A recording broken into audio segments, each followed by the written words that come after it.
Bonjour, moi je suis Mathieu Cottard, je suis le fondateur de Greenoko. Greenoko, on développe en fait une solution qui permet de mesurer et de réduire l'empreinte carbone des sites internet.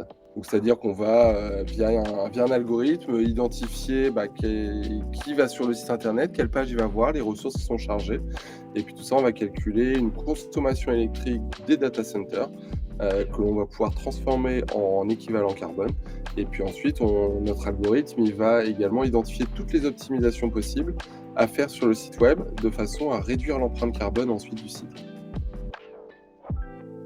Pourquoi choisir Grenoco? En fait, aujourd'hui, il n'y a pas forcément de solution qui existe pour faire ce que l'on fait. C'est-à-dire qu'on est un peu les seuls à le faire. C'est-à-dire que l'on va, le fait de mesurer l'empreinte carbone et de trouver des solutions pour pouvoir la réduire sur des sites web, c'est quelque chose qui est assez nouveau. Et pourtant le digital, hein, les sites web, c'est, à peu près 6 des émissions de CO2 dans le monde. C'est 2 fois plus que le trafic aérien, mais pourtant on s'en rend pas forcément compte quand on va sur son téléphone, voilà, qu'il y a des choses à faire. L'avantage de notre solution, c'est que les entreprises qui vont utiliser Greenoko, elles vont pouvoir identifier très rapidement où est-ce qu'elles doivent faire des améliorations sur leur site web, des images à recompresser, des fichiers typo, des choses comme ça. Ça ne demande pas beaucoup de travail, mais pourtant on réduit entre 10 et 80 les émissions carbone d'un site web, simplement via des petites optimisations.